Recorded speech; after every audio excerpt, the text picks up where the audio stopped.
우리 이렇게 한번 인사했으면 좋겠습니다. 당신은 사촌입니까? 네, 사촌 맞습니다. 이렇게 한번 인사해 볼까요?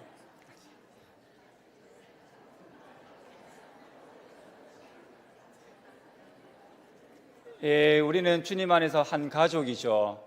예, 우리 서연의 가족 여러분, 오늘 이런 시간부터 이 오후 시간까지 어찌 보면 이 시간이 가장 피곤할 수도 있는 시간인 것 같아요. 그렇지만 우리 영적인 이 긴장감을 놓치지 않고 오늘 우리가 너무나도 잘 알고 있는 익숙한 말씀이지만 오늘 이 말씀을 통해서 우리가 이렇게 들려주시는 그 하나님의 귀한 말씀 듣고 은혜 받고 세상 속에 나아가서 선한 영향력을 끼치는 삶을 살아가는 서연의 가족들이 되시길 주님의 이름으로 축복합니다. 아멘. 서울 대치동에 엄마 교복이라고 불리는 옷이 있습니다.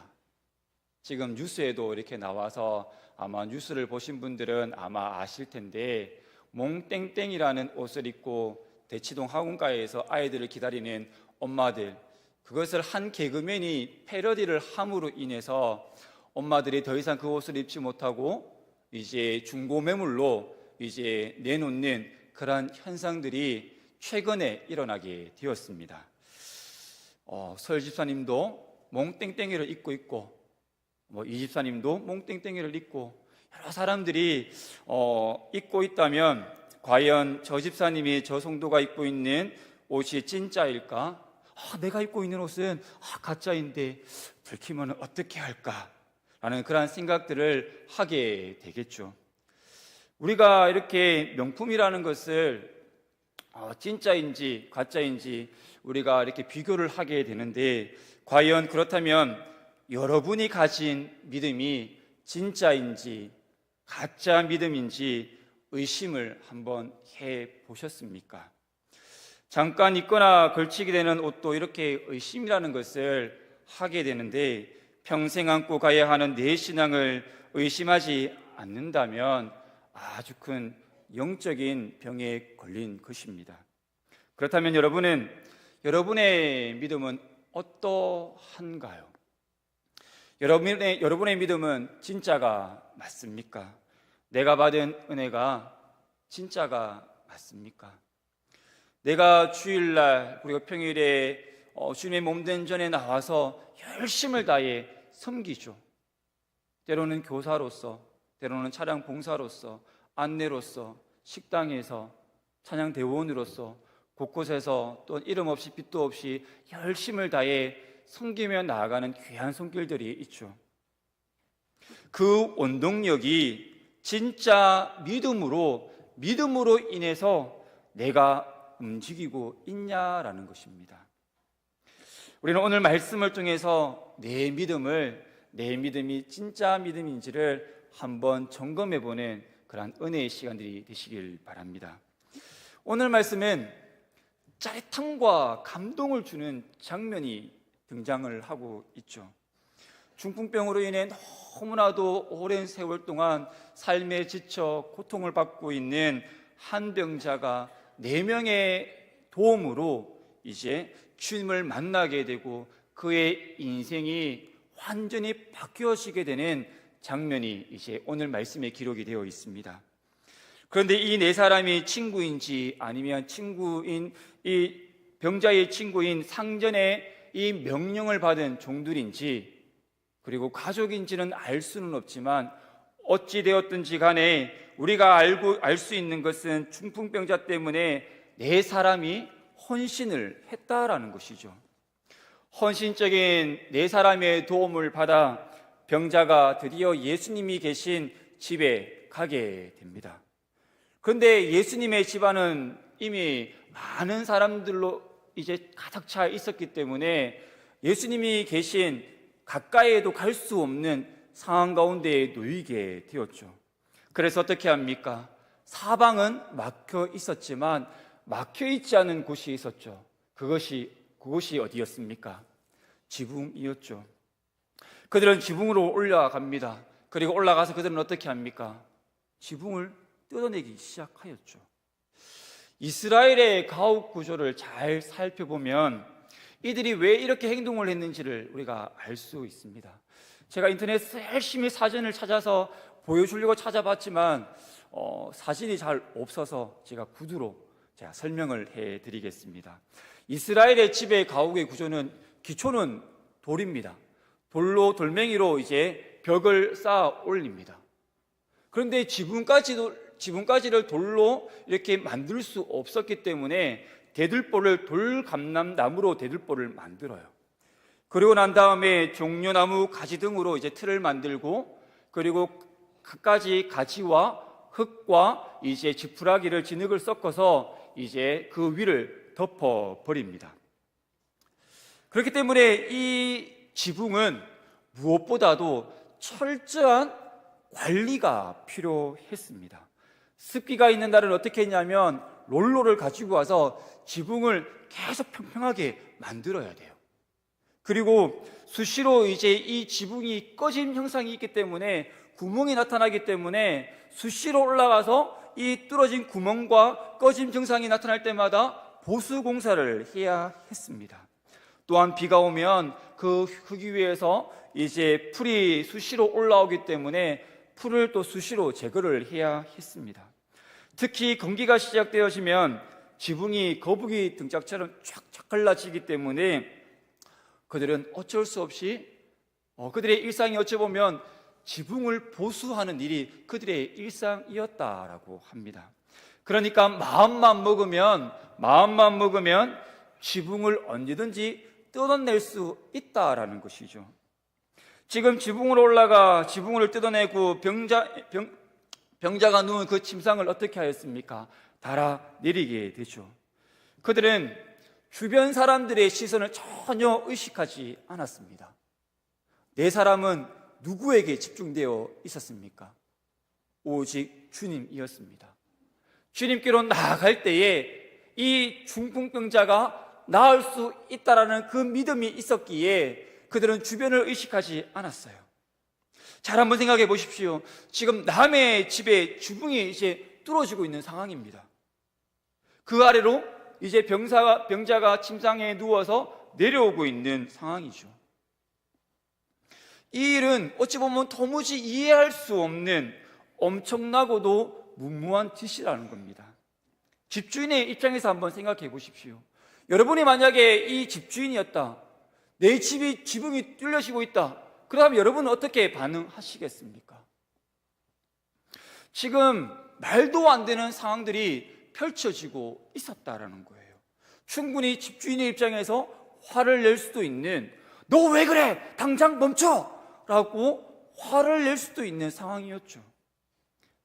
자신의 집이 훼손되고 있었기 때문입니다. 그런데 성경 어디에도 집주인이 화를 내었다라는 구절을 찾아볼 수가 없습니다. 아무튼 그들의 헌신적인 수고로 인해 최악의 사람과 최고의 그분 예수 그리스도가 이제 만나게 됩니다. 쉼을 누려야 할 집에서 예수님은 어떻게 합니까? 수많은 사람들이 몰려왔기 때문에 그들에게 천국 복음을 전하였습니다. 그렇게 예수님께서 그들을 향하여서 열심을 다해 천국 복음을 전하고 있는 그때에 갑자기 지붕에서 흙 먼지가 떨어지더니 돌멩이가 떨어져요. 가시가 떨어집니다. 그러더니 구멍이 생기더니 갑자기 큰 구멍이 생깁니다. 그렇다면 여러분은 이 상황 속에서 어떻게 반응하시겠습니까? 그런데 그 가운데 이제 침상에 달린 한 병자가 내려오기 시작하죠. 그때 사람들의 반응은 어떠했겠습니까? 난리가 났을 겁니다. 도대체 저 사람이 누구이길래? 그래서 사람들은 궁금해서 찾아봤겠죠. 그런데 그 사람이 누구였습니까? 오랫동안 아무것도 혼자의 힘으로 할 수 없었던 중풍병자였습니다. 그런데 우리 주님은 이미 그가 중풍병에 걸려 오랫동안 힘겹게 살아왔다라는 그 사실을 잘 알고 계셨습니다. 그렇다면 주님이 그를 보시고 어떻게 해야 했나요? 먼저 그의 아픈 육신의 질병을 고쳐 주어야 했죠. 그런데 우리 주님은 그의 육신의 질병을 먼저 고쳐 주시지 않으셨어요. 5절에 뭐라고 말씀하고 있습니까? 5절에 보면 작은 자야 내 죄가 용서되었다, 너의 죄사함을 받았다라고 우리 주님이 먼저 말씀하시죠. 왜 예수님께서 그 병자의 육신의 질병이 아닌 죄를 먼저 건드린 걸까요? 여러분, 모든 병은 어디에서부터 왔습니까? 죄로부터 왔죠. 우리가 죄인이기 때문에 아픔이 시작되었습니다. 결국에는 죄 때문에 죽게 되었죠. 모든 병의 근원은 죄라는 겁니다. 죄를 먼저 건들 수 있는 분은 바로 한 분, 예수 그리스도밖에 없습니다. 그래서 예수님께서 중풍병자의 그 죄를 먼저 고쳐주신 겁니다. 예수님은 지금 질병을 가져왔던 그 근본 뿌리인 그 죄를 먼저 고쳐주신 다음에 외적인 부분, 그 육신의 질병을 고쳐주셨다라는 것이죠. 너의 그 상을 들고 가라, 너의 그 상을 들고 가라. 완벽한 치유가 일어나게 됩니다. 죄와 육신의 질병이 이제 깨끗이 고침을 받게 되었다라는 것이죠. 여러분, 이 중풍병자의 완벽한 치유가 어디에서부터 시작되었습니까? 어디서부터 시작되었습니까? 5절입니다. 믿음을 보시고 그들의 믿음이 먼저였다라는 거죠. 그들의 믿음이 먼저였습니다. 그들이 누구입니까? 그들이 누구인가요? 그들은 네 사람이 아니죠. 네 사람이 아니라 지금 침상에 누워있는 이 중풍병자도 포함되어 있다라는 겁니다. 그들의 믿음을 보시고 고쳐주셨다는 겁니다. 오늘을 보면 네 사람이 아니라 중풍병자도 포함된 5명의 믿음을 보시고 우리 주님이 그의 병을 고쳐주셨다라는 거예요. 그러니까 그들은 몇 명입니까? 4명이 아닙니다. 그들은 4명이 아니라 5명입니다. 그런데 여기서 중요한 단어가 등장을 합니다. 어떠한 단어일까요? 바로 보시고라는 단어입니다. 보시고. 우리 보시고에 볼펜이 있으면 한번 동그라미를 한번 치시면 좋을 것 같아요. 보시고. 우리 주님은요, 믿음을 보았기 때문에 고쳐주셨다라는 겁니다. 믿음 때문이라고 하지 않으세요. 무엇 때문이다? 그들의 믿음을 보았기 때문에 우리 주님께서 그 중풍병자, 오랜 시간 동안 혼자의 힘으로 걸을 수 없는, 아무것도 할 수 없는 그 중풍병자의 그 아픔을 치료하여 주셨다라는 겁니다. 여기서 보다라는 이 뜻은요, 주목하다, 알아채다라는 뜻이 있습니다. 믿음을 주목하여 보았다라는 거죠.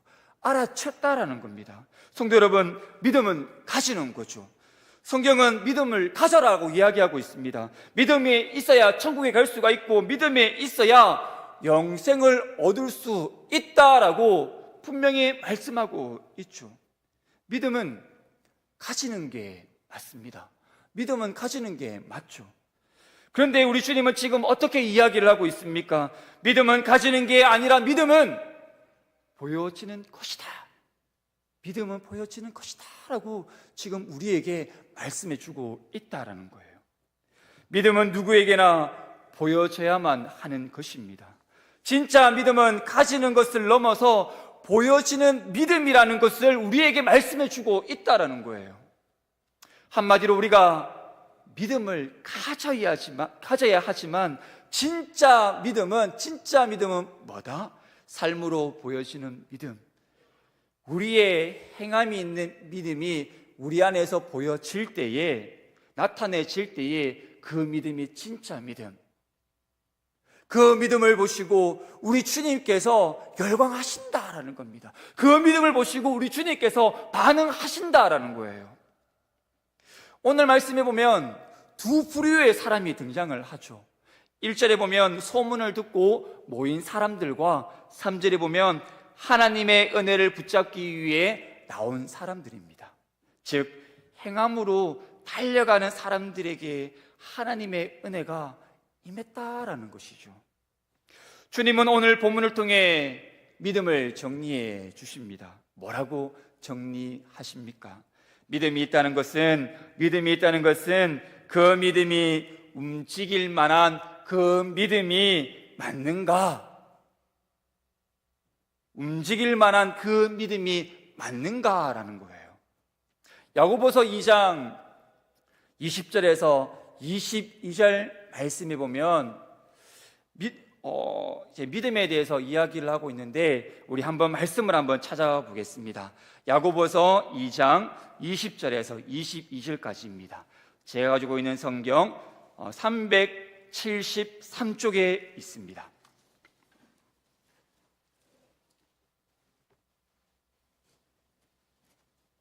야고보서 2장 20절에서 22절까지 우리 한 목소리로 함께 읽겠습니다. 시작. 허탄한 사람아, 행함이 없는 믿음이 헛것인 줄을 알고자 하느냐? 우리 조상 아브라함이 그 아들 이삭을 제단에 바칠 때에 행함으로 의롭다 하심을 받은 것이 아니냐? 내가 보거니와 믿음이 그의 행함과 함께 일하고 행함으로 믿음이 온전하게 되었느니라. 아멘. 진짜 믿음이 무엇인가에 대해서 우리에게 말씀해 주고 있죠. 행함이 없는 믿음이 헛것인 줄 너희가 알고 있니? 행함이 없는 믿음은 진짜가 아니야 라고 지금 들려주고 있죠. 그러면서 아브라함에 대해서 이야기를 하고 있습니다. 우리의 조상 아브라함이 그의 아들 이삭을 제단에 바칠 때에 하나님께서 그의 믿음을 그의 행함으로 말미암아 의롭다 하셨어라고 지금 말씀하고 있죠. 믿음의 선배 아브라함이 하나님께 의롭다 칭함을 받았습니다. 언제입니까? 그가 하나님께 예배를 드릴 때입니까? 아니죠. 그가 하나님의 말씀 앞에 순종할 때에 한 발짝 믿음으로 내딛고 나아갈 때였습니다. 하나님이 너희 하나밖에 없는 아들 이삭을 바치라고 할 때에 아브라함은 어떻게 반응하였습니까? 즉시 순종하여 나아갔습니다. 그때 하나님께서 아브라함의 그 믿음을 보시고 그때 하나님께서 아브라함에게 의롭다 칭하셨다라는 것이죠. 행동으로까지 그 믿음이 드러날 때에 그때 하나님이 그 믿음 가운데 열광하셨다라는 겁니다. 그러면서 야고보서 2장 22절 말씀을 다시 한번 보겠습니다. 22절 말씀에 보면 이렇게 말씀하고 있어요. 네가 보거니와 믿음이 그 행함과 함께 어떻게 한다라고 말씀하고 있나요? 함께 일한다. 함께 일한다. 뭐가요? 믿음과 행함은 함께 일한다라는 겁니다. 믿음과 행함이 함께 일할 때 어떻게 된다고요? 온전해지고 완벽해진다라고 말씀해 주고 있죠.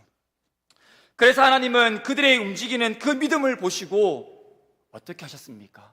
하나님의 은혜를 퍼부어 주셨다라는 겁니다. 행함은요, 믿음의 열매예요. 행함은 우리가 잘 알고 있듯이 믿음의 증거라는 겁니다. 그래서 요한복음 말씀해 보면 한번 가정으로 돌아가셔서 요한복음 말씀을 한번 1장부터 쭉 한번 묵상해 보십시오.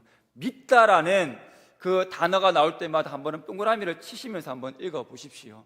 그 믿다라는 이 단어를 어떻게 쓰고 있냐면 동사라는 단어로 썼습니다. 움직이는 거라는 겁니다. 행함이라는 겁니다. 요한복음에서 지금 믿음에 대해서 지금 행하는 것이 진짜 믿음이야 라고 지금 우리에게 알려주고 있다라는 겁니다. 그것을 우리에게 나타내주고 있다라는 겁니다. 진짜 믿음은 뭐다? 행해야 돼 라고 말씀하고 있다라는 겁니다. 그래서 히브리서 11장에 보면 우리가 잘 알고 있는 믿음의 조상들이 나오고 있죠. 믿음의 선배들이 나오고 있습니다. 몇 명이 나옵니까? 16분의 선배들이 나오고 있어요. 그들의 믿음을 보십시오. 그들의 믿음은 어떠했습니까? 그들의 공통점은 딱 하나죠. 그들의 공통점은 바로 행함이었습니다. 그들의 믿음은요, 움직이는 믿음이었습니다. 믿음은 행할 때, 달려갈 그때에 하나님이 그것을 보시고 하나님의 그 놀라우신 그 크신 은혜들을 마음껏 우리의 삶 가운데서 누릴 수 있도록 퍼부어 주신다는 것을 우리는 기억해야 합니다. 여러분, 지폐는요, 어떨 때 그 기능을 발휘할 수 있습니까? 한쪽 면만 있으면 그 기능은 발휘할 수 없죠. 돈의 가치를 잃어버리게 됩니다. 돈은 양면 앞뒤가 있어야 돈으로서의 가치가 있는 거죠. 이처럼 믿음과 행함은요, 함께 걸어가야 한다는 겁니다. 믿음 하나만 있다면 그것은요, 의심해 볼 만한 믿음이라는 거예요. 자전거를 한 번쯤 다 타보셨을 겁니다. 자전거는 언제 움직이게 됩니까? 바퀴 하나만으로 움직일 수는 없죠. 바퀴 하나로 움직이는 경우도 있습니다. 그건 특별한 경우죠. 바퀴는 두 개가 있습니다.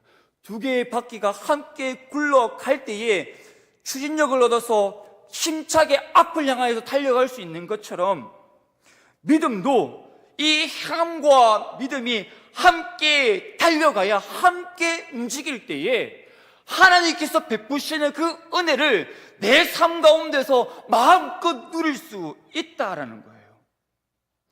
하나님은요, 말씀만 듣고 은혜만 받고 기도만 하고 그 자리에 머물러 앉아있는 종교인을 원하지 않습니다. 은혜 받은 그 말씀을 붙잡고 세상 속에 나아가서 주님의 향기, 그리스도의 편지가 되라고 우리 주님은 말씀하셨죠. 그 주인공이 누가 되어야 되냐? 다른 사람이 아니라, 다른 지체가 아니라 바로 내가 되어야 한다라는 거죠. 사랑하는 성도 여러분, 누가복음 10장 25절에 보면 한 율법사가 등장을 해요. 한 율법사가 예수님께 나와서 이야기를 하죠. 선생님, 어떻게 하면 영생을 받을 수 있습니까? 그때 우리 주님께서 어떻게 말씀하셨나요? 율법책에 뭐라고 기록되어 있니? 그때 율법사가 이야기를 하죠. 내 마음과 목숨과 힘과 뜻을 다해서 하나님을 사랑하고 또한 내 이웃을 어떻게 내 자신과 같이 사랑하라고 기록되어 있습니다. 그때 우리 주님께서 어떻게 말씀하시나요? 그래, 그렇게 행하면 돼. 그렇게 행해라라고 우리 주님이 말씀하셨죠. 지금 영생이라는 질문으로 시작해서 어떻게 끝맺고 있습니까? 행해라, 행하라고 끝을 맺고 있어요.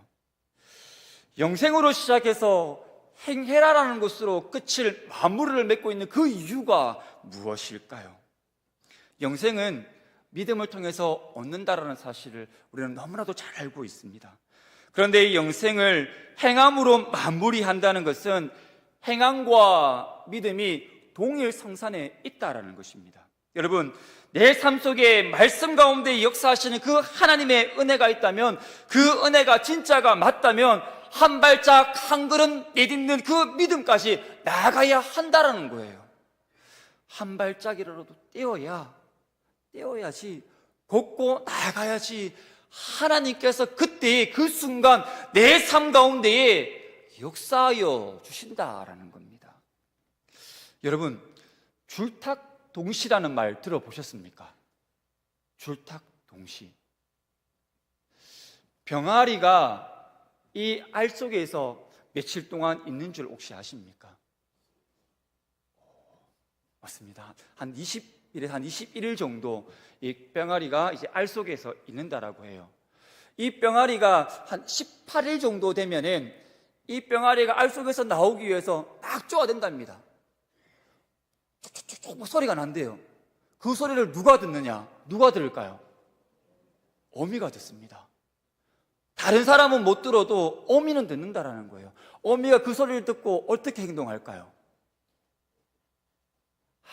이놈 나올라가네, 귀찮게. 그럼 도망갈까요? 아니죠. 그 쪼아대는 그 소리를 듣는 순간 어미닭은요, 동시에 밖에서 쪼아대기 시작한대요. 그러면 한 21일쯤 되면 병아리가 그 아래에서 짠 하고 등장해서 삐약삐약삐약 하면서 엄마 품에 안겨서 엄마와 함께 그렇게 이제 첫 생일을 시작한다라는 거예요. 그런데 이 알에서 병아리가 쪼아대지 않으면 엄마 닭은요, 아무런 반응을 보이지 않는다라고 합니다. 왜일까요? 엄마가 열심히 쪼아서 이 병아리가 세상 밖으로 나와도 이 병아리가 그 안에서부터 병약하기 때문에 나와도 금방 죽는다라는 것을 엄밀하게 알기 때문에 쪼아대지 않는다라는 거예요. 이 줄탁동시라는 이 말은요, 안에서 쪼는 것과 밖에서 쪼는 것이 동시에 일어나야 한다라는 것을 뜻합니다. 즉 자신의 노력과 외부의 노력이 함께 맞물릴 때에, 함께 달려갈 때에, 함께 있을 때에 최고의 성과를 누릴 수 있다. 이것이 바로 줄탁동시라는 뜻입니다. 여러분, 우리의 삶에 영적인 줄탁동시가 있어야 합니다. 믿음의 행동을 통해서 하나님은요 반드시 일하세요. 기도만 하고 말씀의 은혜만 받고 그 자리에 머물러 계시면 안 됩니다. 그 자리에 머물러 있는 사람은, 성도는 그냥 종교인에 불과한 거예요.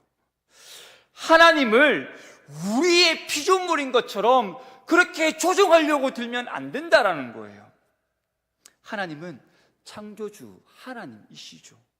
우리가 피조물로 하나님 앞에 나아가 하나님께 부르짖고 하나님의 도우심을 받기를 간구하며 나아가며 우리가 믿음의 발걸음을 한 발짝 내딛기만 하면 주님은 어떻게 반응할까요? 그래, 나는 네가 그렇게 한 발짝 내딛기를 기다리고 있었어. 잘했어. 한 발짝 내딛기가 힘들었지. 그런데 이제는 네가 한 발짝 힘겹게 내딛었기 때문에 이제는 내가 너를 이끌고 갈 거야. 이제는 괜찮아. 이제 이후로 네가 걷는 모든 발걸음은 내가 책임질 거야. 그렇게 하나님께서 반응하여 주신다라는 겁니다. 그래서 마지막 천국에 입성할 때까지 그 어떤 순간에도 흔들리지 않도록 우리 주님께서 품에 안아 주신다라는 거예요. 그런데 한 발짝 내딛는 그 믿음이 어떻습니까? 쉽지가 않죠. 쉽지가 않습니다. 그런데 믿음은요, 행함으로 시작된다라는 겁니다. 중풍병자와 네 사람은 소문을 들었죠. 그들은 소문만 듣고 가만히 머물러 있지 않았습니다. 그들은 어떻게 했습니까?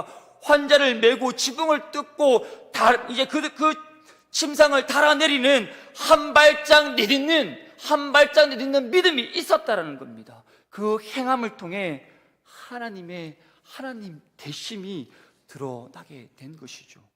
하나님의 은혜가 열매로 드러나려면, 하나님의 은혜가 내 삶 가운데에 정말 역사하심으로 생명의 그 열매로 드러나려면 조건이 무엇입니까?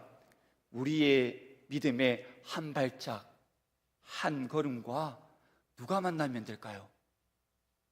하나님, 예수 그리스도와 만나게 되면 우리의 삶은 놀라운 은혜의 현장으로 바뀌어지게 됩니다. 주님이 나사로를 살릴 때 어떻게 말씀하셨나요? 나사로야 일어나 걸어라고 하시지 않으셨죠. 먼저 무덤 앞에 가서 어떻게 말씀하셨나요? 돌을 옮겨라고 말씀하셨죠.